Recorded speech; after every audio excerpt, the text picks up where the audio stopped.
Welcome to the 3Haunted podcast, where we bring you all things horror, supernatural, folklore, mythology, and all things that go bump in the night.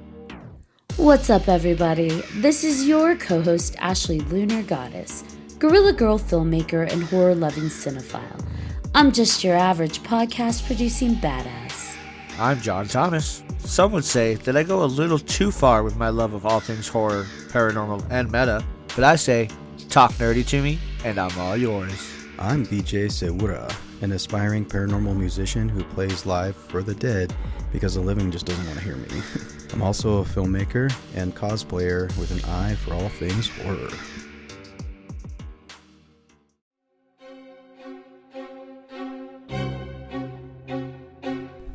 The Dead of Winter Horror Network and Nick Kane from the 508 Productions invite you to endure the most terrifying immersive experience in all of podcasting. Beneath the Red Umbrella, now available wherever you listen to podcasts. Beneath the Red Umbrella, when the snow falls, the killing season begins. What's up, ghouls, gals, and all of my horror fanatics out there?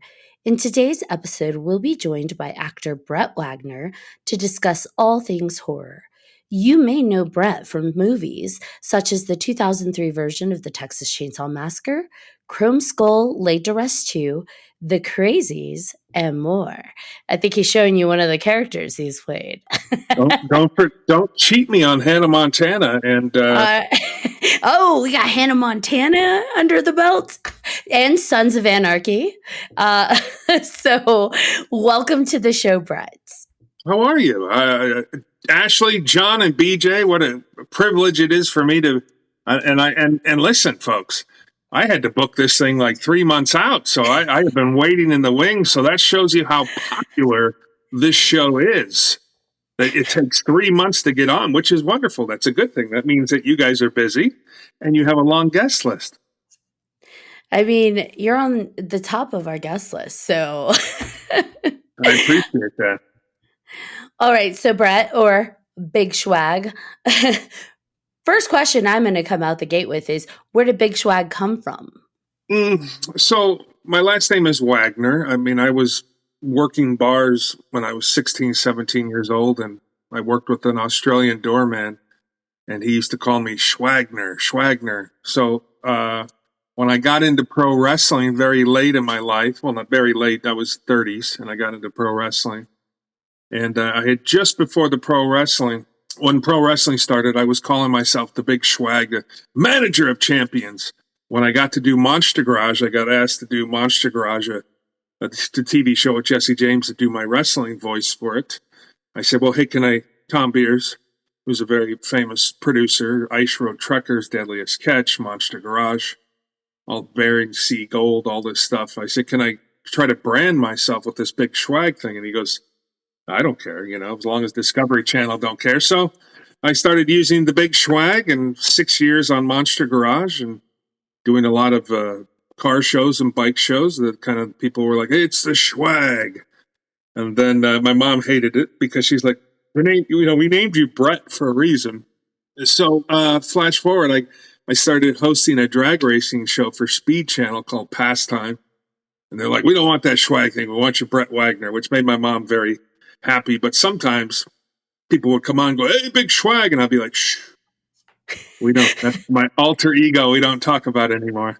So, it's just a cute name that I just tried to brand it and use it. And it seems to have worked. So some people call me Schwag and some people call me Brett Wagner. It just depends.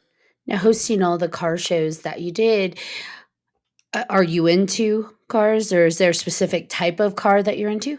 Oh, I love cars. I'm a biker. So I have a Harley in the garage. And, but yeah, I hosted a drag racing show called Pastime, which you can see on YouTube. It was on Speed Channel.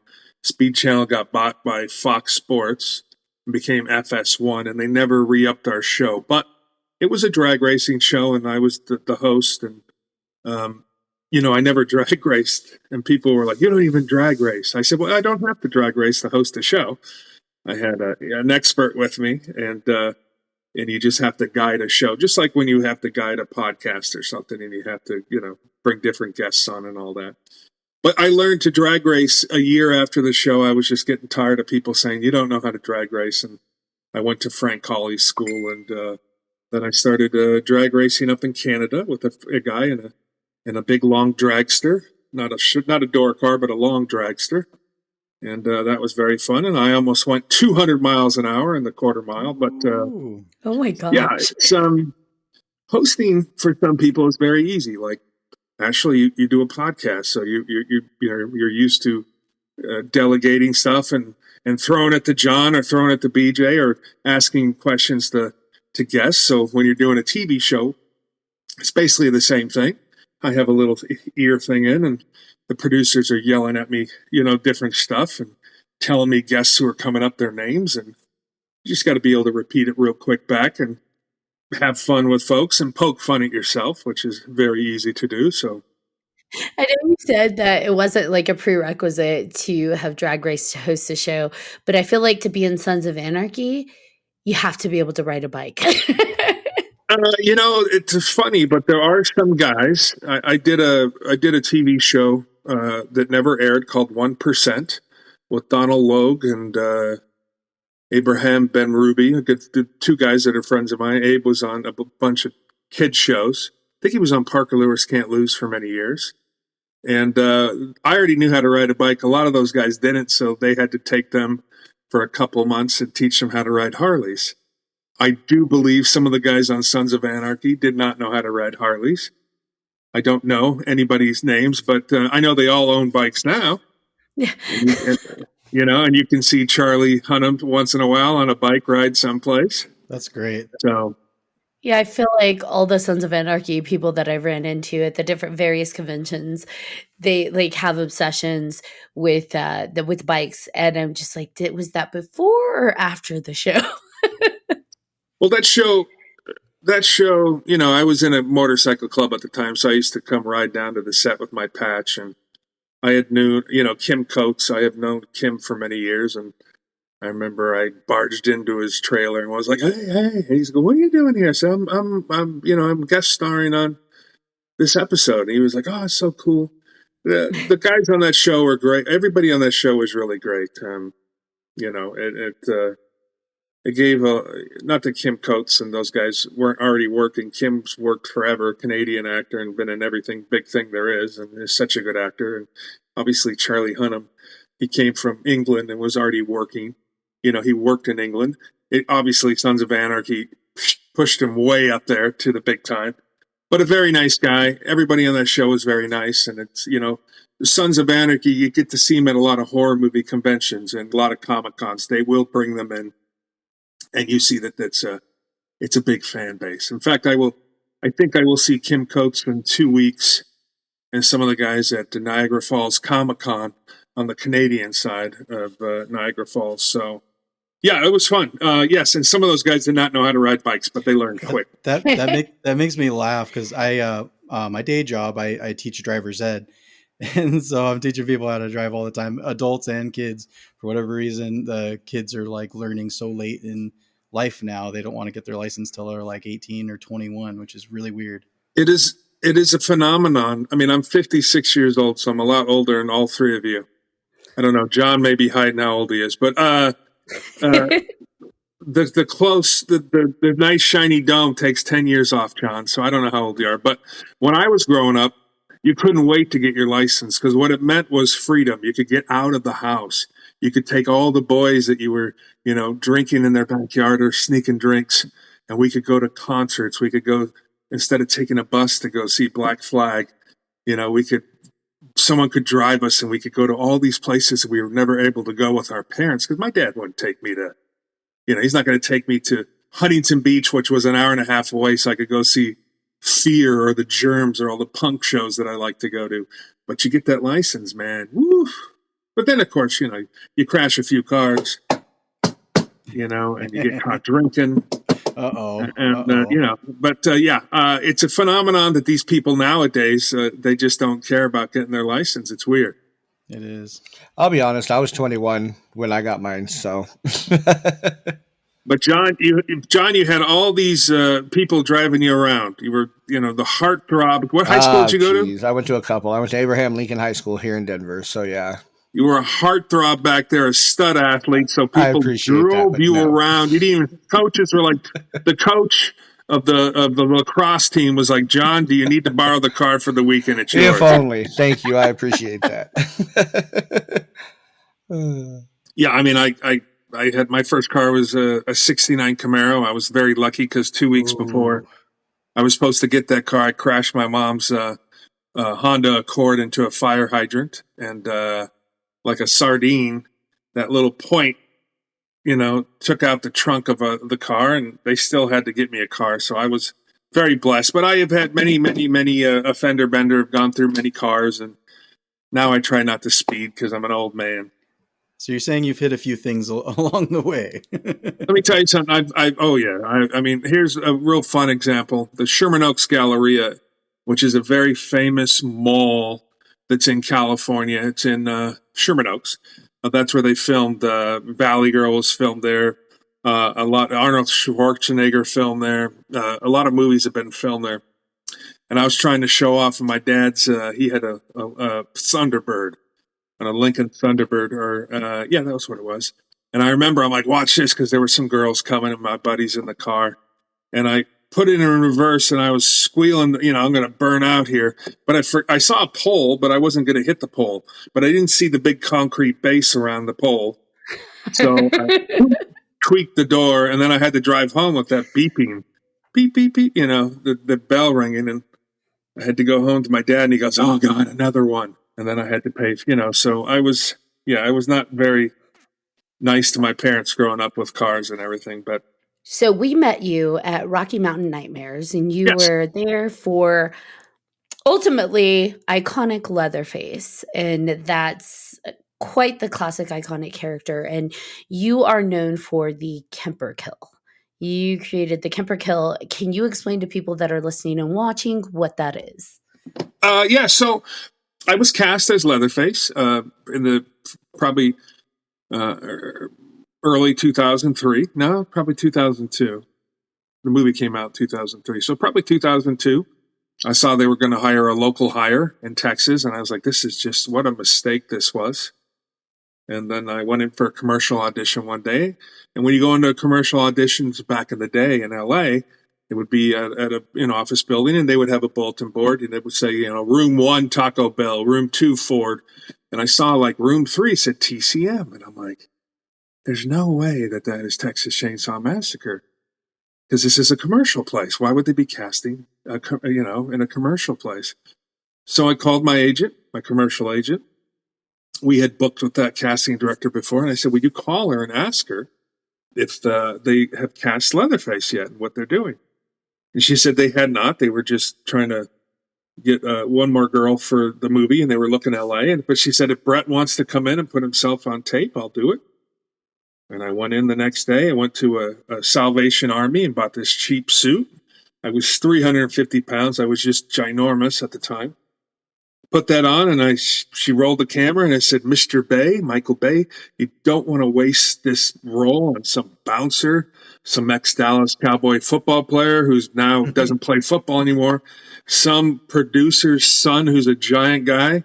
I said, don't waste it on that. I said, Gunnar Hansen and his legacy and all the guys that have played him before, it would be a total waste to just waste it on some local hire in Texas. And then there was a little girl working the camera, and I picked her up real quick, and she squealed, put me down. And I said, I'll see you in Texas. And then, and then I put her down, and then the next day she called me, and said, Michael Bay thought you were funny, you got the gig. I'm like, holy crap. I called R.A. Mihailoff right away because he was a good friend of mine, and he had played in part 3. And I probably called 1,000 people in like under 5 minutes. Guess who the new Leatherface is? She called me back and said, by the way, don't tell anybody. Wonderful. I just told 1,000 people. But we had 2 months before we were shooting. I was in the gym all the time. I was trying to get in better shape, I was there for about 3 or 4 days before we started really shooting. And like the second full day of me shooting is when I killed Kemper with the sledgehammer and dragging him And we kept dragging them. And what happened is I could feel it coming on. I was starting to overheat. I think this was July or August when we were filming in Texas. And that outfit, it was just so hot. And ultimately, I remember I fell on the ground. I said, give me a couple minutes. I got to take this mask off. And I drank 7 Gatorades outside. And I'm like, all right, let's go back in. I knew I had heat stroke. But when you get heat stroke, all your muscles tighten up everywhere. It could be your back, could be your neck. My back tightened up, and I was like, holy crap. And I knew what was going to happen. I knew it would take a week to heal. So somebody had a skateboard. I believe we tried pulling Kemper on a skateboard, so it made it less hard on my back. And the hardest thing was slamming that door shut. I was in so much pain. And then I remember, like, the walk of shame. It was the drive of shame because we all had to get in. When you're the main cast, they'll take the main cast by themselves in a van. And I remember them dropping me off at the hospital. And then 3 days later, they came that night and asked me, how long is it going to take? I said, it's going to take a week, at least for my back, the spasms to chill out. And, it's a movie, it's a business. I understand that, they didn't have time. And 3 days later, they flew in Andrew Bernarski, who did obviously a tremendous job. And I didn't talk about it forever. I just was embarrassed. And a week later, I was filming a movie with Scott Glenn and Harvey Keitel in Mexico, and I just kind of got rid of everything that was Texas Chainsaw Massacre related. And I figured, well, I'm never going to work for Michael Bay again. And I'll just, my agent tried to sue them. And when it came down to it, because they said, hey, Brett, it was not Brett's fault he got heat stroke. We didn't have a cool suit underneath. Ultimately, when it came down to it, I said, yeah, SAG called me, Screen Actors Guild, our union, and said, all right, what are we doing? Are we going to sue them or not? And I said, let's just drop it.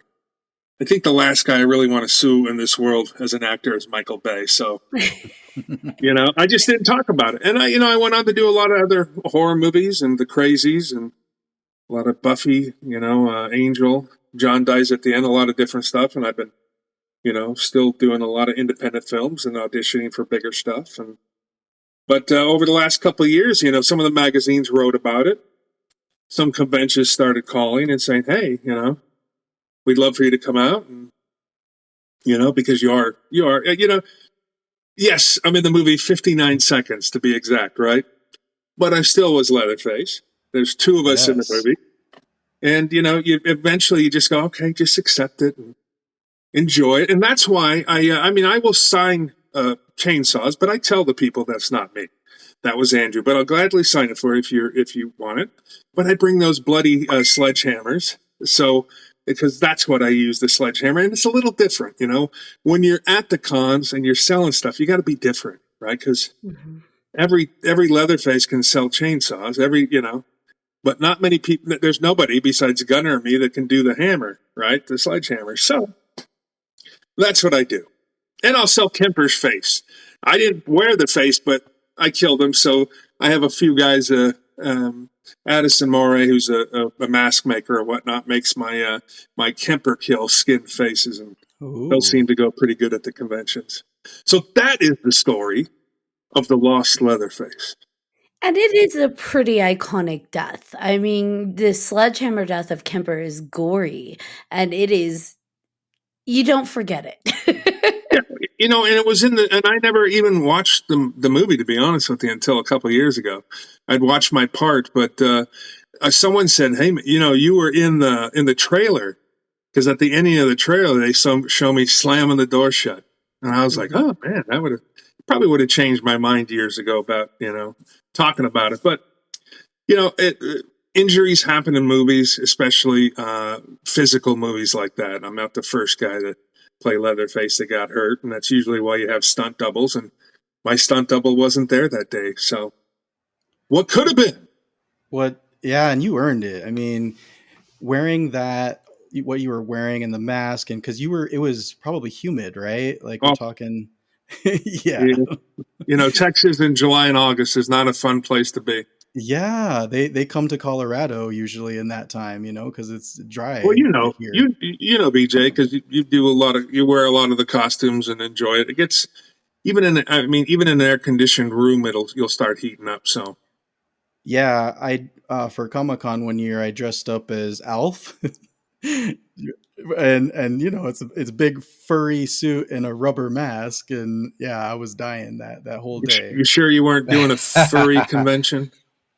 I'm just checking. Never mind on the comment that I was going to make. So, No, not that that day. day. Not that Okay, day. I was good. going to say, I think I saw you at that convention and didn't realize, obviously, that it was you because I didn't know you at that time. I think I took a picture, actually, to be honest with you. Oh, that's funny. Which is hilarious. So, yeah, that's funny.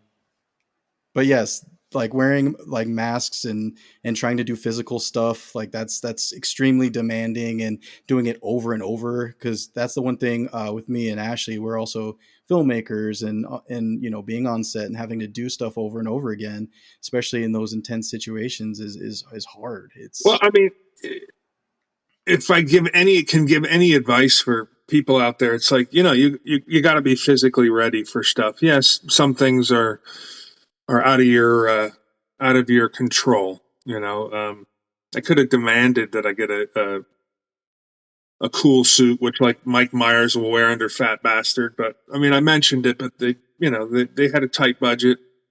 It wasn't in the cards, and I could have, in retrospect, I could have said, I need to give me some Gatorade real quick, or Power. We didn't have Powerade back then, but they did have Gatorade. So, I'm very careful now on the roles. If I've been on some stuff where I've been heating up real quick, and I'll just tell the director, hey, I need 5 minutes, or I always keep Gatorade Zero or the Powerade Zeros around, and I'll down those things, and I tell everybody. So most importantly is to be ready for a role, whether it's physically or not. I mean, you see pro wrestlers that are giant and fat, and you're like, oh, look at that fat 400-pounder. That guy's in shape though, because you're running around a ring, and we call it getting blown up. You can tell when a guy's blown up after 7 or 8 minutes, and you're like, he's just not in shape. But you can see some of these fat guys, wrestlers, that can go do an hour.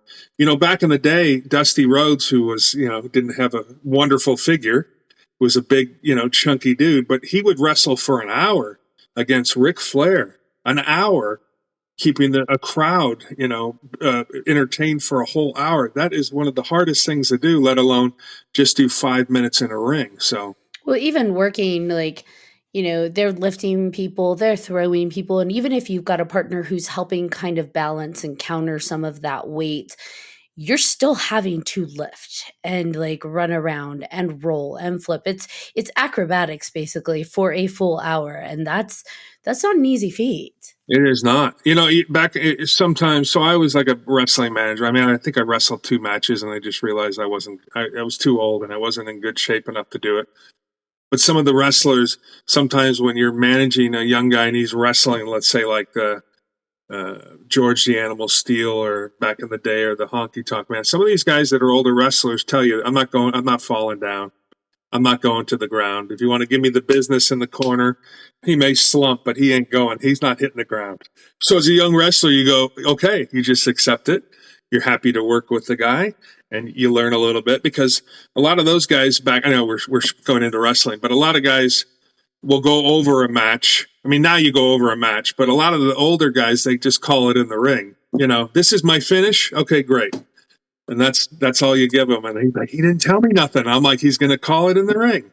When he says, give me the heat, then you give him the heat, but just know he's not going to the mat. So.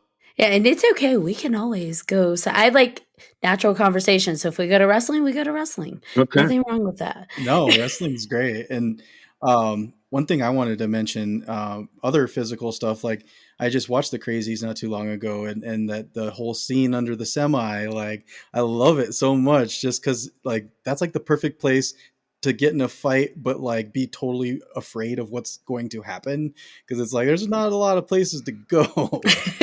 Yeah, that was 2010. So 7 years later, I made sure when I booked that gig, I didn't even know really what was going to happen, what I was going to do, but I was in good shape, man. I was stretching morning, noon, and night, and I was ready for that. And the thing on that was, so you're in a truck bay where they do change oil. So if you imagine when you take your car in to get an oil change, there's a guy down below. All right, pump, yeah. So this is a truck bay. So a little bit bigger, but I'm a big guy, right? So, I can't put my arms all the way out, and I have to have a fight scene with Timothy Oliphant and then his stunt guy in there as well. And then I had to, which was tough enough. And I think I actually hit the stunt guy a couple times on accident. And then you're always like, oh, and the director's like, would tell you, I did it once and they cut. And then I was like, the guy just said, don't worry about it. Don't stop. If you hit me, don't stop. And I was like, okay, all right, cool. Hit him again. Just kept going. But he took it. But they for some reason my stunt double was a fresh stunt guy, and they didn't really like him. So they said, well, you do the burn. And I was like, yeah, as an actor growing up, they always tell you just say yes. Can you fish? Yes. Can you throw a football? Yes. Have you done a burn before? Yes. And then I remember one of the stunt guys looked at me when the guy walked away, and he goes, have you ever done a burn? I said, no.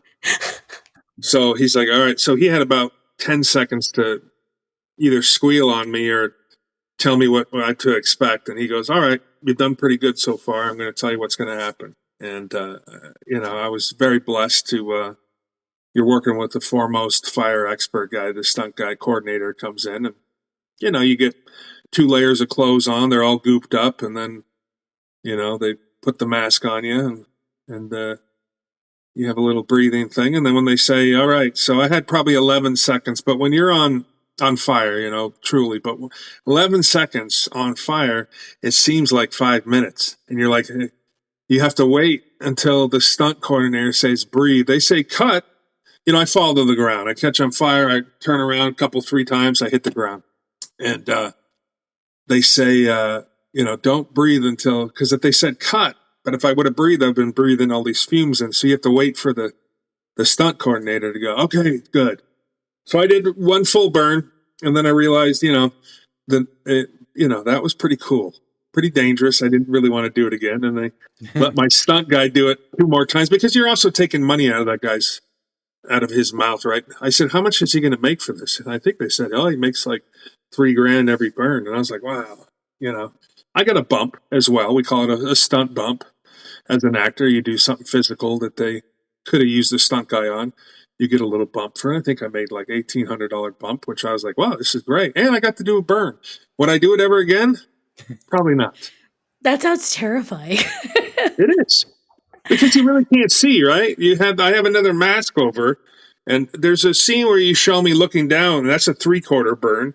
It comes up here and it goes to my back of my neck, but that's all it is. And then you do a full burn, which is, you got to know your space, you got to know where you are, and you're really relying on your stunt guys and your coordinator and everybody there, and that guy with the fire extinguisher to come over and put you out. So it's a trust factor.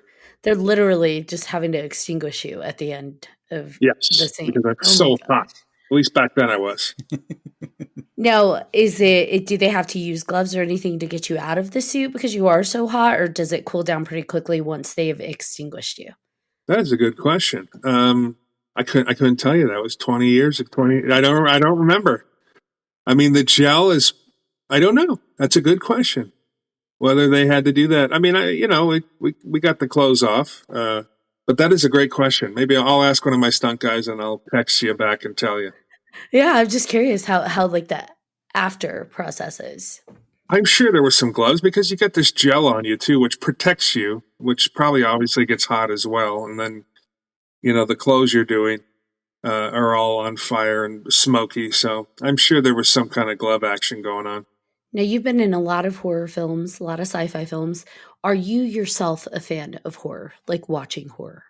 100%. I mean, that's why so as a kid, I was lucky enough that my mom and dad let me watch, The Twilight Zone, Tales from the Dark Side. For some of you guys don't know, Night Gallery, which was a little, back in the day. And then, Night of the Living Dead was the first horror movie I ever watched, 1968, I believe. And then Children Shouldn't Play with Dead Things, which is a very campy horror movie, which I want to remake just for the title. I figure if you're going through Children Shouldn't Play with Dead Things, people would be like, well, someone might say that's a silly name, but people go, I want to see what is it? Children Shouldn't Play with Dead Things. But I watched those stuff and I loved it. And then I kind of knew I wanted to be an actor. I said, I want to be a monster guy. and I want to be able to do all this stuff. And when I was 21 years old or 20 years old, I got into an acting class. It was very funny. It was a John Robert Powers model kind of deal thing, school, but they taught acting as well. And I remember I'm in a class with a bunch of 10-year-olds, and I was like, well, am I going to learn anything here? I don't know. And then after I graduated from there, I went and took my first real acting class in Hollywood, and I was like, oh yeah, this is totally different. But out of that, I got a commercial agent. And then from there, I got an agent. So yeah, I wanted to do horror movies. It just took a long time. It took till I got about 30. So, but then I think I did a Buffy, and then I did an Angel, and then I did some other stuff under makeup and creature work, as we call it. But yeah, it's great. I mean, I would do it the rest of my life. Now, back then I loved to go get in all this stuff. Do I like it so much now? It's a little bit of a pain in the ass, but do I like paying the bills and getting health care and scaring folks and being able to have something new when I go to a convention and people go, man, you were scary and I'll be like, yeah, well, that's still appealing to me at this age. So Was there any of the roles that you played where most of them, if not all of them, you were getting physical with some other actors? Was there any situation where was there anybody that you liked mixing it up with the most on set? Was there any actor that just you guys fought well together? gosh, I mean, I've been in some good big movies and TV shows working with folks. I mean, I'll be honest with you, not horror wise, but my first movie I ever did was called Bicentennial Man with Robin Williams. And I got to work with him for 2 weeks in San Francisco. And that was obviously, wow, I'm working with Robin Williams. He was such a funny guy. Christopher Columbus, the director, great guy, directed Mrs. Doubtfire with Robin. And I knew he was a cigar guy, and I worked at a cigar store part-time, so I spent all this money on Cuban cigars and brought him there. And every day I'd go to the set and hand him a new cigar, and he's like, well, you're trying to get in my next movie? I'm like, I am. All of them. And Robin Williams was so gracious, and Robin would tell jokes on the set, and then when the director said okay, he would stop the joke, he'd do the scene, and then when they said cut, he'd finish the joke. And it was just pretty refreshing. Working with Timothy Oliphant was good. I mean, Timothy's a very professional on the set, not a lot of chit chat, at least when I worked with him. And some people could take that the wrong way. I just take it as, hey, this is, we got a job to do here. Let's get it done. At the red carpet premiere of the Crazies, he came over and shook my hand and was like, man, had that fight scene turned out pretty good, didn't it? I was like, yeah. And then all the photographers are coming over. And I'm like, what do you do? He's like, just smile to the cameras. And so I did. Gerard Butler. I did a movie called Machine Gun Preacher. And I got to go work with Gerard Butler in Detroit. And he was so nice. And I just had a copy of the Crazies. And I said, Gerard, I said, thank you for working with me. He's like, oh, thank you, man. Thank you. I said, here's a movie of the Crazies. I said, I filmed this a year ago. And he goes, I'll watch that. Yeah, thanks. Flash forward to the red carpet. I bring my now wife, but my girlfriend at the time. And we get there and I'm making sure we're walking down the red carpet. And Gerard Butler likes to be called Jerry. So I'm like, Jerry. He goes, oh, and he comes running over. How are you? I said, this is the wife. And he goes, hey, listen, I'm real sorry to tell you, but we had to cut your scene out of the movie because it was 2 hours and 45 minutes. And I said, that's fine, man. But I appreciate you coming over and telling me. He's like, yes, because he was a producer on the movie. So Gerard Butler, really cool guy, tall and dreamy. He's got that dreamy look and that voice, and the girls love him. But he was really good to work with. And I've worked with some really good people before. Ron Perlman was nice to work with. But, I'd love to work with Gerard Butler again, or some of these people. I'd love to work with Robert Patrick, who's a good friend of mine. So Robert's a great actor and just a wonderful human being, and owns a Harley dealership, so we get along great. And we go riding time to time. In fact, we will be in 2 weeks. We will be at Niagara Falls Comic Con together. So we'll get to do a convention together, which is nice. What would you say is your most challenging role that you've had in your career, or is there one that you feel really challenged you? That's a good question. I did a lot of kids' TV shows, right? A lot of Nickelodeon, a lot of Disney. And they're very, when you're a big guy and you're funny and you understand comedy, you'll get to do a lot of that stuff because all those shows are very over the top. So they love like that wrestler kind of guy that's over the top, the Rocks, Batistas and all that stuff. So they love that over the top. So normally they're very easy. Playing a big bad guy and I get to have humor. But sometimes, I forget what show it was. I auditioned. I did what I did in the audition room. They loved it. I got hired.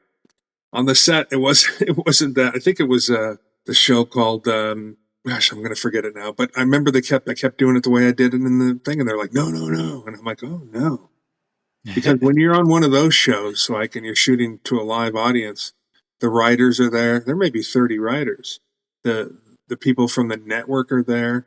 So everybody's coming around and, the kids, they don't give the kids a hard time. But you, as an adult, I'm an adult, they're like, hey, listen, you're doing it wrong. And I'm like, what am I doing wrong? I did this. This is how I did it. So, TV's a little tougher sometimes. The movies, playing a big bad guy. I just went and worked for Tom Devlin, who owns the Monster Museum in Boulder, Nevada. If you guys ever get a chance, go check out his thing. He's a great special effects guy, and I just worked for him. I drove up Monday and worked for him Tuesday, playing a bartender. Simple, fun. Can I have fun with it? Yeah. All right, great. Let's have fun with it. And it worked well. But TV, sometimes a different animal. A lot of pressure on you, especially when there's 30 people watching. And you're just like, holy crap. Try to keep it out. I just try to do my job. Here's another thing for you folks that are just maybe starting into acting. Watch a lot. Keep your mouth shut. One of the things I used to do early on, 30 years ago when I first started acting, is I would, I'd tell the second AD, hey, I'm going to stand over here and just watch the scene. And you always tell them where you're going. I'm going to sit here and watch. And I would watch how people work on the set. I would watch, how the lead actors, what they did. So if you want to do that, it's exciting to be able to sit there and watch and see how they work with the director. And here's one really big, important thing. When the day is done, whether it's the first day, maybe you have 4 days, always go say thank you to the director. Thank you very much. See you tomorrow. Say thank you to the DP, because, hey man, if that guy doesn't catch you on camera in a nice light or a great way, your scene could be crap and they could hit the chopping block. So always say thank you. Pleasure working with you. There's a writer there, say thank you so much. And I do it every day. Hopefully they remember me and, you get called again for something. Gratitude always goes a long way. Yeah. Whether it's BS or not. Right? They don't know. I could be, but I'm always very genuine about it because I forget who told me to do that. And so Omega Man, the actor who played the young African American kid with the fro, who they're trying to save, that guy is a huge director. And I worked with him one time, and I made a comment about his shoes. Man, I love your shoes. And he goes, "Oh, thank you." And I always take a little chance in there, and he just had some cool shoes on. I got to work with him on The Mentalist, and then I went in for another audition for NCIS Los Angeles, and he was directing it. And I got in the room, and he goes, and when I didn't recognize him, and then he goes, "No comment on my shoes," and I was like, "Oh, I love the shoes, man." Remembered. He remembered, and I got hired again, right? So it's just little. It's always, as an actor, it's always great to just keep your mouth shut and watch, and good things can come from that. You can say, "Well, no one's going to know me." No, they're going to notice. They're going to say, "Hey, that guy was perfect. He was quiet. He did his job. He didn't BS. He didn't try to pick up on the chicks," and you'll go far. So you were obviously iconic with Leatherface. If you could choose any other iconic horror character, would you be one or would you create a new one? Oh, that's tough. gosh, playing Jason would be kind of cool. I would say Michael Myers, but I think I'm too big for Michael Myers. But yeah, Jason would be wonderful. I've had some great friends that have played him. Doug Tate, CJ Graham, who I'll be signing with at Kansas City Crypticon. But something new would be nice. I mean, I wrote a script where I have a bunch of guys who are biker ghouls, which is a little different. It's like Next of Kin with Patrick Swayze meets Blade. Okay. And I wrote this with a really good writer named Steven Niver. It's called Kill Billy. And it's just a working name, but you're adding a horror, you're adding Sons of Anarchy, you're adding all this stuff that's and rednecks and When is this going to be made? yeah, it's tough Kill because Billy. it's so tough. If I could get Blumhouse and them to read it, it'd be wonderful. But that's writing is another whole different animal. It's you got to have a really good literary agent, and you got to have it's tough. It's if you can get the actors. I mean, I got to work with Don Coscarelli, who's a director, obviously Phantasm, and I got to work with him, one of my heroes, one of the reasons why I started acting. So that was a blessing. And I remember when I went to do the ADR, to do the voice on it, just to make sure we had it properly done. He goes to do some ADR months after the movie shot. And as Clancy Brown was walking out, I was like, oh my God, that's Clancy Brown. One of my, I love this actor. And then Don said, I did the voiceover, and then he sat down. He said, so what's going on? And I was like, you really want to know what's going on? He goes, yeah. Crossed his legs. How are you? He treats his actors like they're his best friends, and which is such an amazing thing to do. And I said, well, I'm writing a script. He's like, tell me about it. And I told him about the whole thing. He said, that's pretty good. I said, so you'll direct it? And he goes, well, if you can, get some money together. And he's like, if you get a studio interested in some actors, I love the idea. But that's, getting a compliment from someone like that is a big deal. And Don Coscarelli is one of the nicest guys in the business. And if you ever get to work with him, he doesn't direct a lot, he should be directing more, because he's given us gems like Phantasm and Beastmaster and some stuff that's before your time, all three of you. But great guy. So yeah, writing is a whole nother animal. But I've always thought that, I'm an entertainer, right? So I've done podcasts, I've done TV shows, I've done radio shows. And I think when one door closes, another door opens. And if you're not prepared for that, if you don't prepare for that, and you're like, oh, I don't know how to do a radio show. What do you mean? You want me to go interview the guys from Metallica real quick? Holy crap. I don't know. I'm like, I'll go do it. Let's go.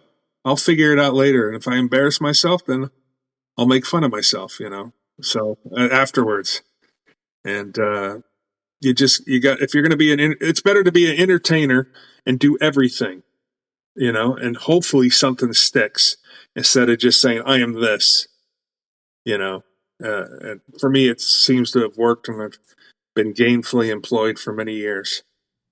Yeah, it sounds like you're really adaptive versus I'm just in this one box. We have a listener viewer who said, Next of Kin meets Blade, count me in. Well, if you remember Next of Kin, Patrick Swayze, what's his name? Liam Neeson, for God's sakes, and a whole bunch of other folks in it.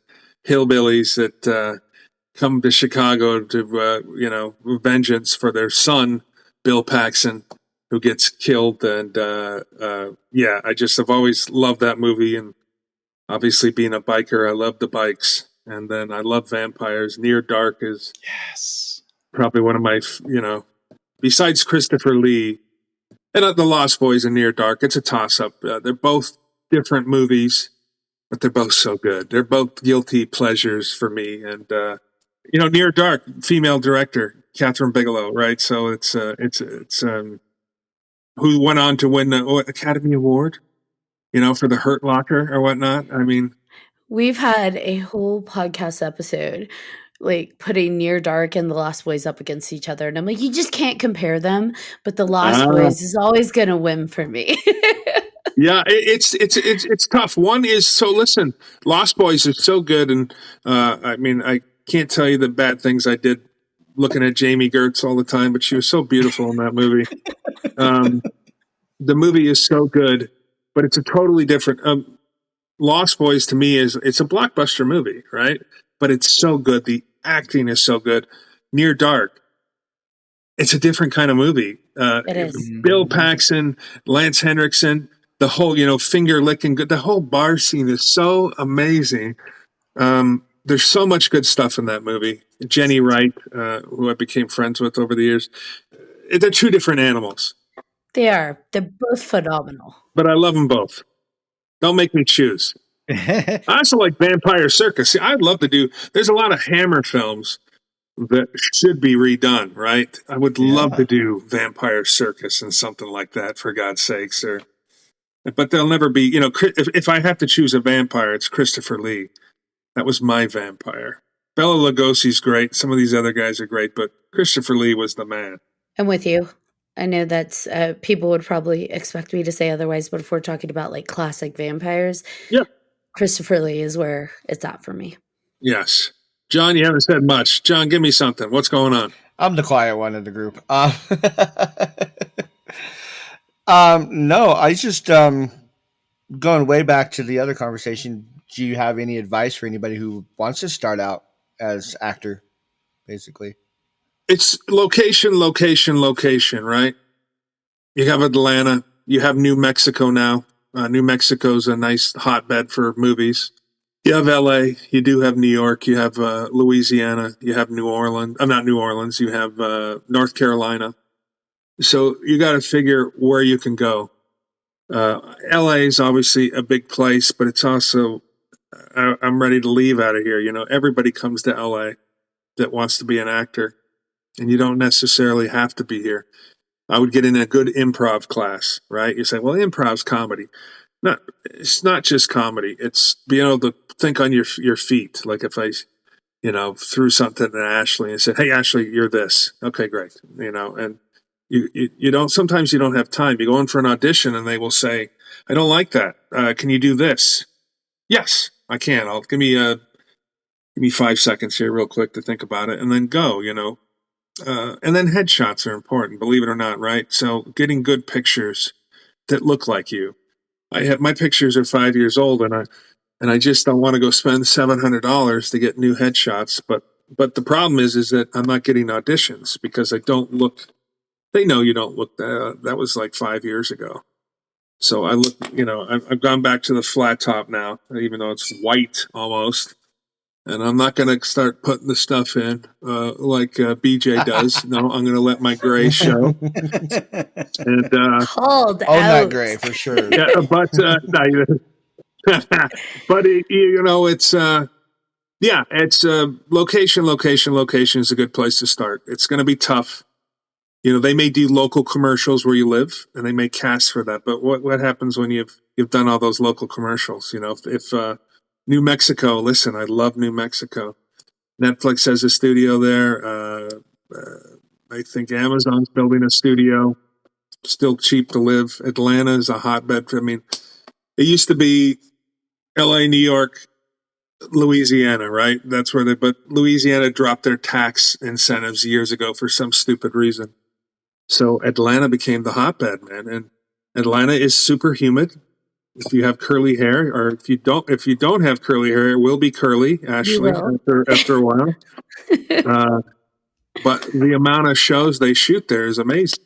So a guy like me, I'd be more of a bigger fish in a town like that than, because a lot of people in Canada too. I love Canada but if you look at the Canadian actors, anybody becomes famous moves here. Any famous athlete out there, they move here. I'd rather go there. But Canada is very expensive to live as well, like Los Angeles and New York. So you gotta know where to move, and then you gotta get into a class. You got to get into an acting class and you got to keep it up. I still have to. I've thought about going back to just keep fresh. Doing plays is not a bad thing. But here's my one story. Mark Ruffalo. We all know who Mark Ruffalo is, right? The Hulk, and such a great actor. We used to work a bar together, and I was, 21. I think he was probably 21 or 22. I don't know if he was older or younger than me. But he was a bartender. I was a doorman. He was doing a lot of plays. And I remember I got my commercial agent. I was so excited. I'm like, Mark, my commercial agent will sign you. they will sign you. I'm telling you, he's like, you know what? I think I'm going to stick doing the plays right now for a little bit. I'm like, you're blowing it, Mark. You're blowing it.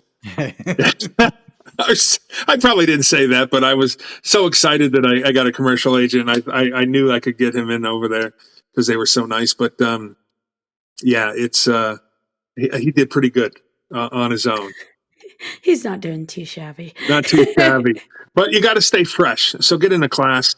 Even if you aren't ready to move right now, get into an improv class, get into an acting class. There's going to be something at your local college, and see if you like it. We're a spooky podcast. Have you ever encountered ghosts? Or are you like, I don't believe in ghosts? No, no, I do. I do.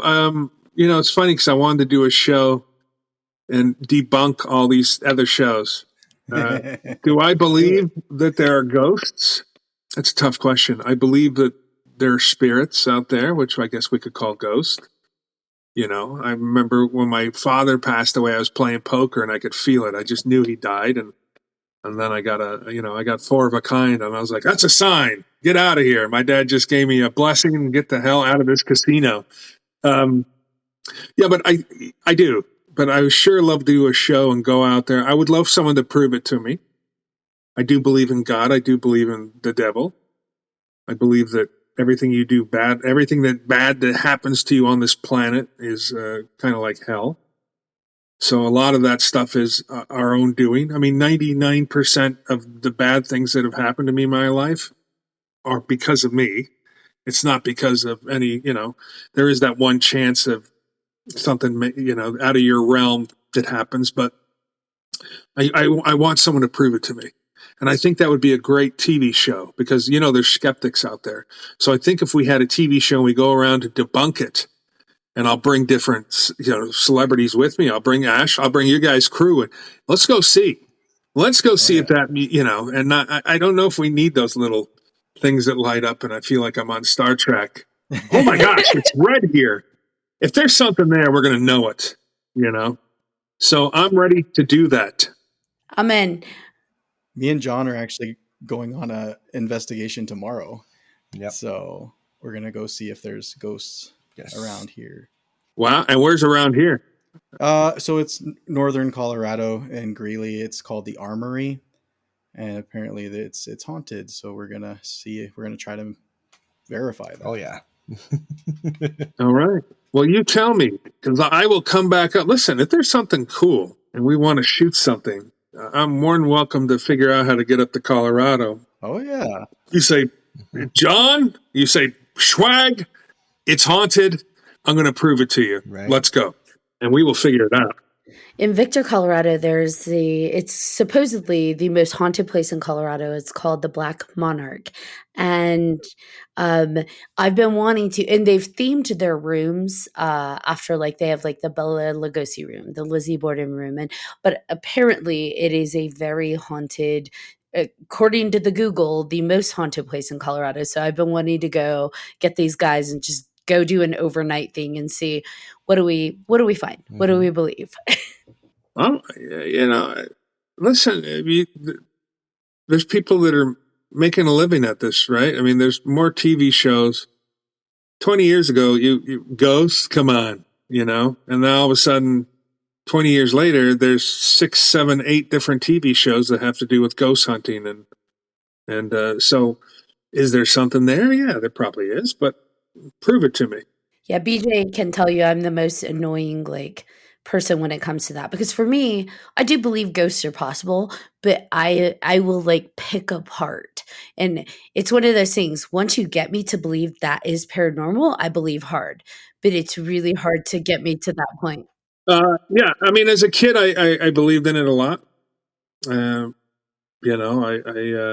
believed that my grandmother, who lived with us for a while when I was growing up, when she passed away, I believe that, in the middle of the night, I would sometimes see her sitting in the same couch that she sat and all the time. And then as I got older, I was like, I don't know. I just, was that joint? Was that, or, did I really? No, I wasn't smoking weed back then. But, yeah, but I think it's great. I mean, listen, it gives us something to believe in. Like I said, I believe in there's right and wrong, and there's there's God and there's Satan, right? So because it's tough to, with all the crappy, weird shit that's going on in our lifetimes, and that's just happened. There's got to be an explanation for it. So there's got to be something there. So, but prove it to me. Yes. And I'm ready to go. I'm ready to be proven, and I'm ready for that show. We'll do it. That's going to be the name of the show. Prove it to Debunk the swag. Debunk the swag. Well, I really appreciate you coming on and spending this time with us and waiting 3 whole months, 2 weeks to come on with us. It's been a pleasure, and I could go on and on with you, but I respect you have a show to get to. So Good. I'm just I'm packing. I got to make sure because I'm sitting at someone's table, so I don't have a big booth like when I met you. I don't have that giant booth. I'm going to have 4 feet. So I have 4 feet at the end, which I can't bring a lot of stuff, but I'll bring some 4 or 5 different pictures. I'll bring some comic books. I'll bring some Funko Pops, and hopefully I'll bring a couple sledgehammers to put behind me, and hopefully it's a good weekend. Michael Ironside's going to be there, I believe. So I didn't get to finish talking to him. He's such a cool, scanner, for God's sakes, and yeah, he kept messing with me at the Rocky Mountain Nightmares. Yeah, he's a great dude. He's a good dude. He was very nice. And I think I do like the Rocky Mountain Nightmares. I think it'll grow. Whether or not they keep it in downtown and they move it, I think they might move it. But really good people running that, and that's half the battle, right? If you have promoters that know what they're doing, they will figure a way. Even if they lose money, I don't know if they lost money, but if they lose money, they'll still figure a way. Because they also do Motor City Nightmares in Detroit, which I'm doing this year. And the lady that's in charge of it is also doing the 45th anniversary next year in Los Angeles of Friday the 13th, which is going to be a big deal. So 45 years of Friday the 13th, and they're going to have, obviously, every single person that's ever been on Friday the 13th. So those folks know what they're doing. Nightmare events, I believe, is what. So I think they will be doing Denver again. I'm just wondering where they're going to do it. So. All right. Now, where can people find out more about your upcoming projects and just more about you in general? The Big Schwag on Instagram, BIGSCHWAG, The Big Schwag on Instagram, and Lost Leatherface on Facebook, Brett Wagner on Facebook, and I may or may not don't want to do it, but TikTok is such a... The talk. I don't want to do it. I didn't want to do Instagram, but all my buddies are on Instagram, and I'm like, do I do this TikTok thing? And so we'll see. But yeah, I'm not too hard you can Google Brett Wagner, The Big Schwag, and you can find out how to get a hold of me, especially if you're doing a movie. Oh, yeah. And you need a guy with a flat top. You need a biker. Or a father, or a gas station attendant, or a lawyer. All right, guys, do we have any final thoughts before we wrap this amazing episode and live stream special up? Last words, John? Just thank you for coming on. It's been an absolute pleasure to have you here. Listen, man, I have never spent 80 minutes with anybody that I loved as much as you three, so. We adore you. Yes, thank you for all your energy and everything. Yeah. Listen, I mean, yeah. Oh, and here, by the way, someone brought this for me to sign, but this is the Buffy the Vampire Slayer, 20 years of slaying. That's cool. And they mentioned me in here someplace, so I forget. I can't find it yet, but I'm awesome. In there, which I'm so excited about. So go get it. Listen, if pictures, Funko Pops, sledgehammers, masks. If you need anything, I got it. And if you think you have everything signed by Leatherface and don't have the Big Schwag signature on your collector item, your poster, you're missing out. I mean, I got a really cool comic book. I love comic books, and I got a really awesome one from your table. So you did. That's right. You did get a comic book. All right, John Thomas, do you want to bring us home? I do. Thank you again, Brett, for coming on the show. It's been an absolute pleasure. I love hearing all of your stories, and would love to have you back on some point. Thank you to all of our listeners and watchers for watching and listening to this episode of 3Haunted Podcast. With your host, I'm John Thomas. I am Ashley Lunar Goddess. And I'm BJ Segura. If you have any questions, comments, or episode suggestions, please feel free to email us at 3hauntedpodcast@gmail.com. If you haven't done so already, please like, follow, and subscribe to all of our social media. You don't want to miss amazing guests like Mr. Brett Wagner here. Until next time.